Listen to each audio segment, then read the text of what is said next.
Welcome to Pennsylvania Newsmakers, and as always, thanks for watching. Well, we got an interesting show this week. How about how will climate change affect utilities and customers?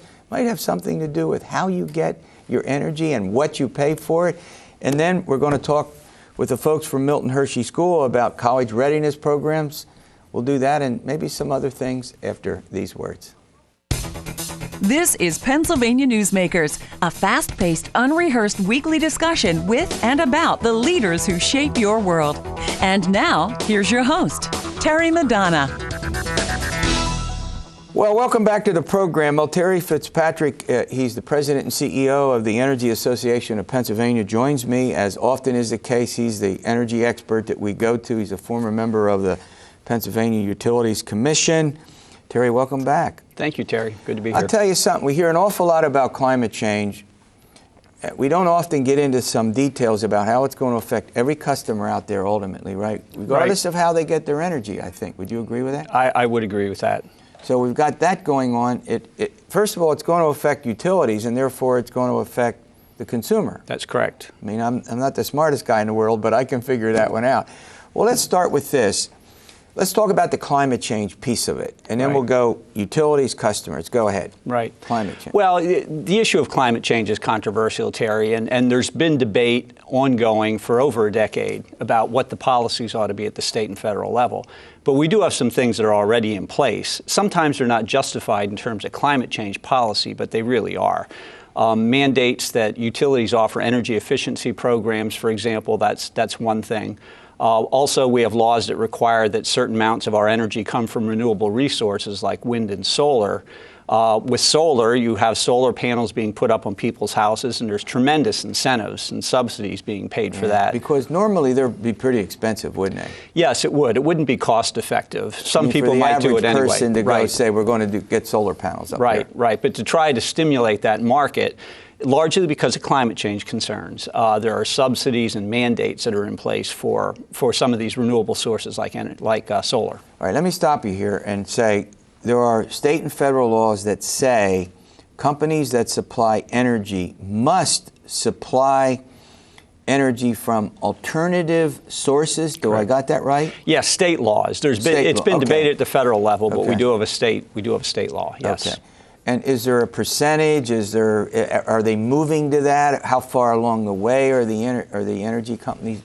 It's ramped up over time. The Alternative Energy Portfolio Standards Act was passed in 2004, and there's a ramp-up period where all utilities and anybody who sells, competitive suppliers too, have to purchase increasing amounts. It reaches a total of 18% by the year 2021. 18. Now, when we talk about these renewable sources, to make sure so we're all on the same page. What are they? Well, there's two different tiers. The one tier are the pure renewables. That's mostly wind, solar, some hydroelectric. Right. And then there's a tier 2, which is waste coal, energy efficiency, and some other things. So they're actually operating. Companies are operating on two levels. We have to purchase. That's what I mean. Yeah, you have to purchase energy from these two tiers, and it'll be a total of 18%. 18% of the Correct, total. by 2021. Now, right. your point is, and we're going to do some other things with this, that this affects how an energy company operates, let's say an electric company, right? We'll talk about that for the moment. Right. And then that affects the prices that people pay. That's correct, Terry. It will. And anytime you have mandates and subsidies, it's going to increase the price of energy above what it would have been otherwise. There are other things here, too, that affect utilities and will ultimately affect customers, such as utilities are facing a mandate for energy efficiency to reach certain targets. It's funny, the utilities are mandated to do this, even though it's ultimately the customers that have to use, less electricity. Right.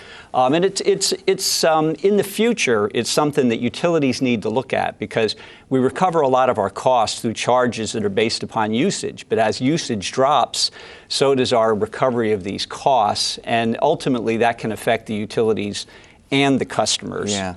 I mean, thinking about this, I mean, it's a question of how long it takes to implement it and what the cost is, both to the utility and also to the customer, because utilities, look, they're in business, they're going to pass the, let's be honest. Correct. Large majority of the costs get passed on to customers.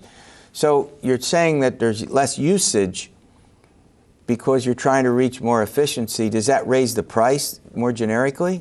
Well, some parts of it can, Terry, and one of the parts I wanted to mention with, there's a particular subsidy in place for solar energy. So if you have solar panels on your home, there's a policy called net metering. That sounds complicated, but it's pretty simple. Yeah. The meter simply runs backwards. When you generate electricity from the panel, instead of recording a cost coming into your home, you are actually reversing that bill. So you're reversing, lowering your bill. That is also a problem because it can be the way it's implemented for utilities, because we recover a lot of the costs of the local distribution grid through those charges. Customers with solar, depending how much they generate, can avoid those charges. That's a problem for other customers because ultimately that means other customers pick up that cost. I mean, occasionally, I mean, when you live in an urban area, and a lot of our viewers live in cities, and when I see these solar panels on suburban and in rural areas, they're huge. I mean, believe me, I'm completely ignorant about this subject. I'm glad you're in to help explain it. It looks like they're taking up, 50 feet. But what do you do when you live in a city, let's say, and your houses, you live in a row house. I was born in one, lived in one most of my life. I mean, what? Yeah, it's harder to do it there. In fact, one of the big issues that's being discussed within the industry is it's really a lot more cost effective if you want to have renewables, to have utility scale solar farms where you can locate them out somewhere where you have the land and then it goes into the grid. That's really more cost effective. And then it gets there. Right. That's really more cost effective than putting panels on homes. But there's room for some of both in the system. We're into a pretty heavy policy discussion here, but ultimately this is going to affect every consumer, every person who uses energy out there. And energy's you get the bill at the end of the month. Your total budget, energy's not an inconsiderable cost. All right, we'll be back with Terry Fitzpatrick, and we'll continue this discussion in a moment. This broadcast of Pennsylvania Newsmakers is presented by the Pennsylvania Chamber of Business and Industry, the statewide voice of business.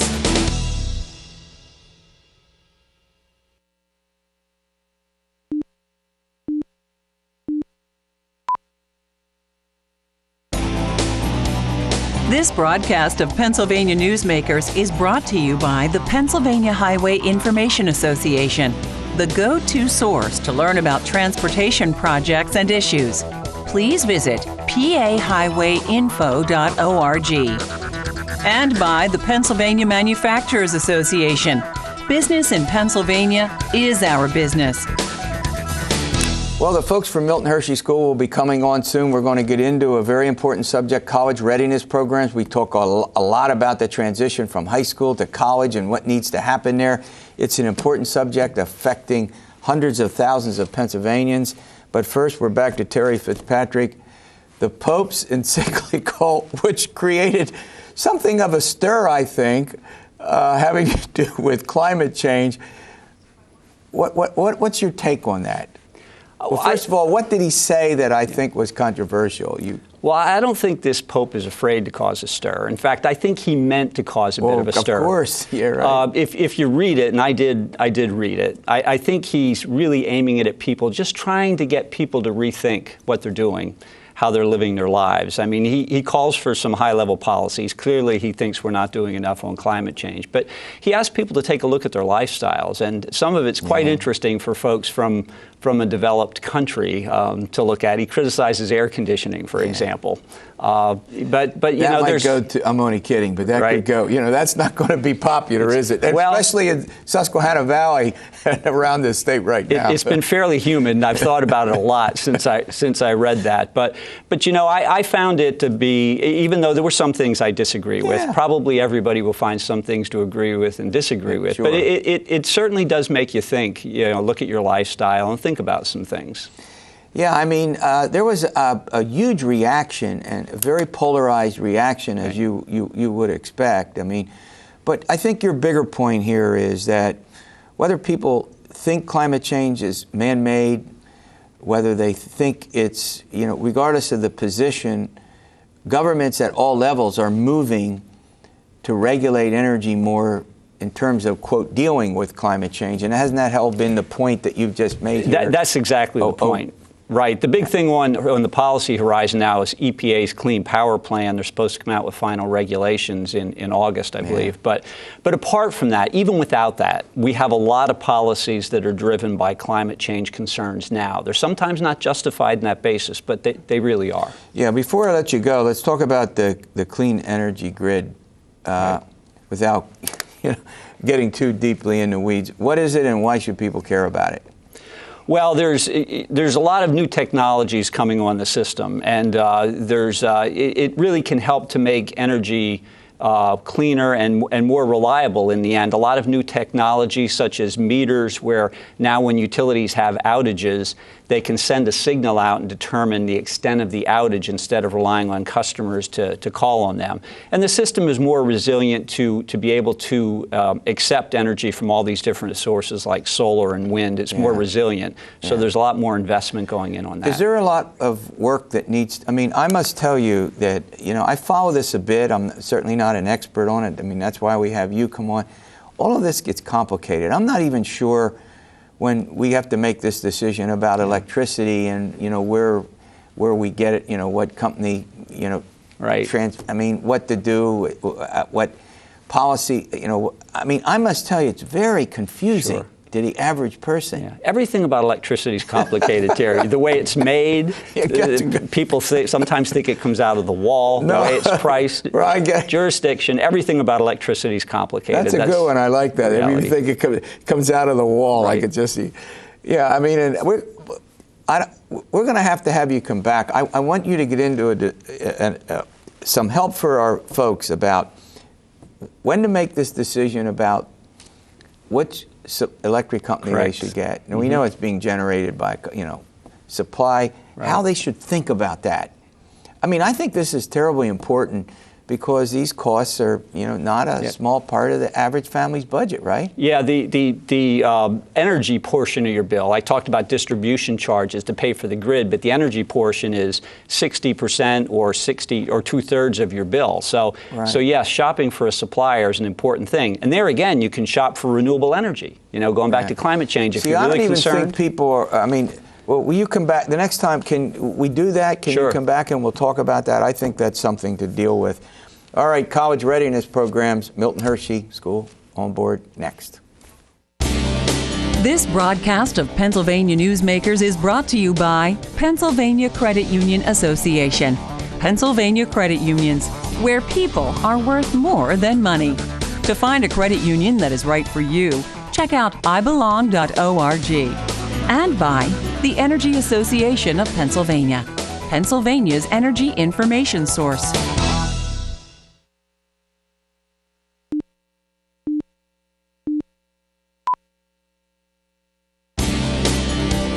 This broadcast of Pennsylvania Newsmakers is presented by the Hospital and Health System Association of Pennsylvania, working towards a healthy Pennsylvania, and by the Pennsylvania Coal Alliance, representing companies involved in America's most affordable, reliable energy source.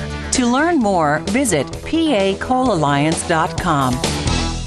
Well, school readiness is the topic of the next couple of sessions of our program today. Joining me are some folks from Milton Hershey School. Lisa Scullin, she's the Vice President of Communications for Milton Hershey, and Tatiana Ariola. Did I get that right? Yeah. See, I'm getting better. I was practicing that before. Well, welcome. And you just graduated, right? Yes, I did. And you're going to? Rochester Institute of Technology. Well, congratulations. We're going to come back to you and get into, how it worked for you, but let's go to Lisa and we'll talk about the big picture.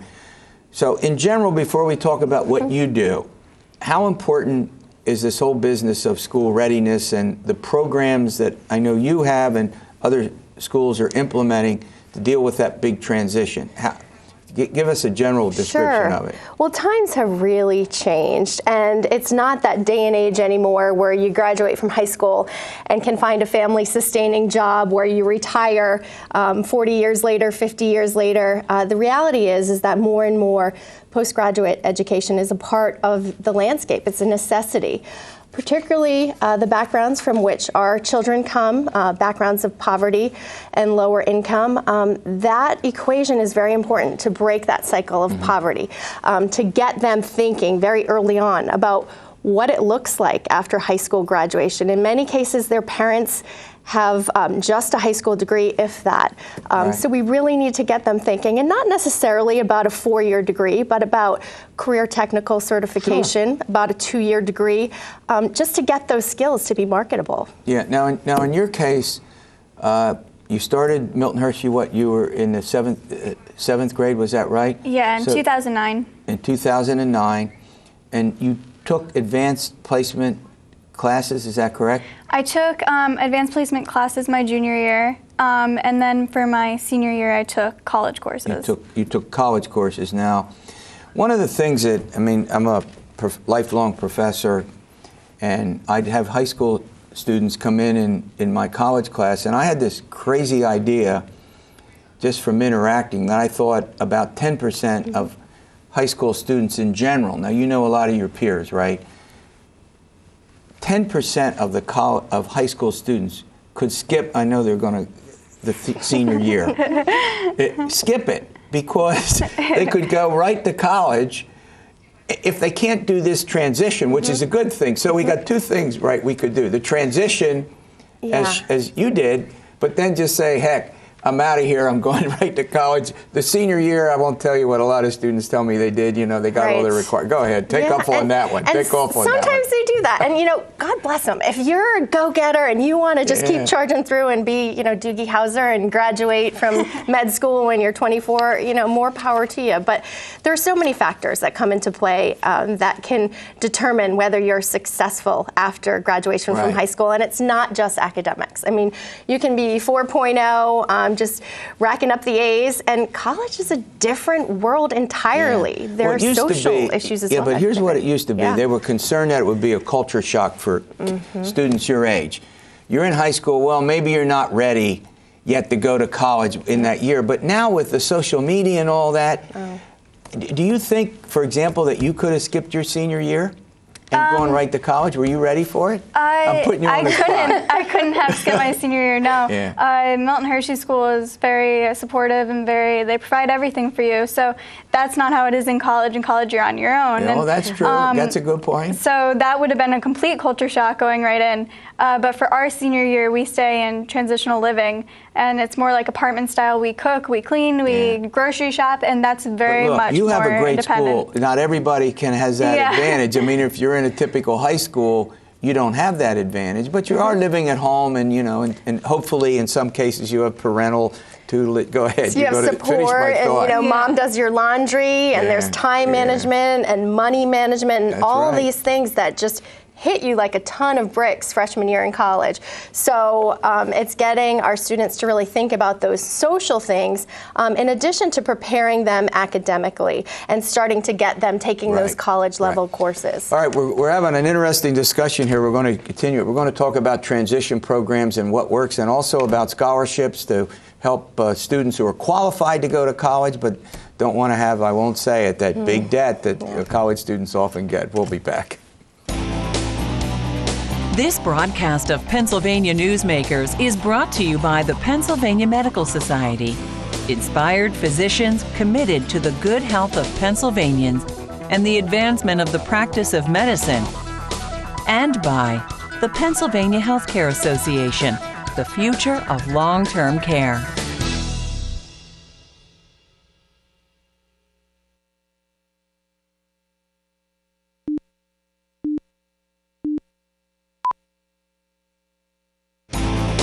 This broadcast of Pennsylvania Newsmakers is brought to you by the Pennsylvania Business Council and by the Pennsylvania Business Council Education Foundation. Welcome back. Well, we're chatting with some folks from Milton Hershey. I got that out. I was looking ahead here, and we're talking about actually the transition from high school to some kind of post-secondary education. Tatiana, I wanted to ask you another question. I'm a huge supporter of internships, both at the college where I have them, and I think they're great experience for college students. you've actually done internships, and you all at Milton Hershey promote these internships, right? Yeah, definitely. How important was that? Well, first of all, where'd you go? I did 2 internships. I did one with Hershey Entertainment Resorts. Oh, that's a big surprise, Yeah. right? Yeah. They're part of the family. Yeah, they're part of the family. We're Right, all go ahead. intertwined. Definitely. And then I also did a 2-week internship with the Milton Hershey Communications Department with Mrs. Scullin here. So I think that they're extremely important. It's good to get experience and time in the field of work that you think you would like to do for the rest of your life. You may not know, and you really need to be able to do it before you know that's what you want to, end up doing for the rest of your life. Yeah. Well, I mean, they're not only great resume builders, because I think people like to see, if they're an employer, the various experiences that you had, what you learned. I mean, and nowadays in colleges, that's all we see. Students are encouraged to do community engagement, community involvement. I mean, it's and we all do. Now, you can't be at the expense of the school. Lisa, let's go to another subject that the school debt. It's a big thing in higher ed now, higher education now, with large debt. It's a national concern. How important are these efforts to try to get aid to do this post-secondary education? Well, see, the money is a huge barrier, particularly for the students we serve. So Milton Hershey School allows students to earn up to $80,000 in college scholarships. But, you can look at it as a mom with kids going off to college and say, well, Milton Hershey School has tremendous resources. And we do. But there is something to be learned in all of this. If you think about it, it's getting these kids thinking about these things early on. We'll start as early as 4th grade, getting kids thinking about science and physics, and physics, yuck, who wants to do physics, right? Well, I got a C in college physics. Right, I mean, I know physics, chemistry, all of that, right? It's frightening, but if you get kids thinking, well, you could design skateboards, or you could design roller coasters. That's physics. So we start 4th grade getting them thinking about that, 8th grade again, and then that hands-on experience, because it's just as much about eliminating what you don't like. Yeah, we have about a minute left. What you're good at. I'm sorry, we have about a minute left. But one of the things also is you all have professors from Temple come on your campus. Is that right? Did you do any of that? Yeah, it was a whole semester of college through Temple University, and we had actual Temple hired professors come to Milton Hershey campus. Wow. We had 5 classes, and they were completely run by the professors, graded college way and everything. That's really unusual. That's the first time I'm hearing that. Maybe living in a cave or something and unaware of She that. starts as a sophomore now, so she has that running head start. Not a freshman, not a sophomore quite, but she has 1 semester down. So how many college credits? I earned 15 college credits, which is it's a semester. Oh, yeah, of course. And her GPA was okay. What was your GPA? Yeah. I earned a 4.0 GPA. Wonderful. All right. Thanks for coming in. I learned a lot. We'll see you next week for another edition of Pennsylvania Newsmakers, and as always, stay well.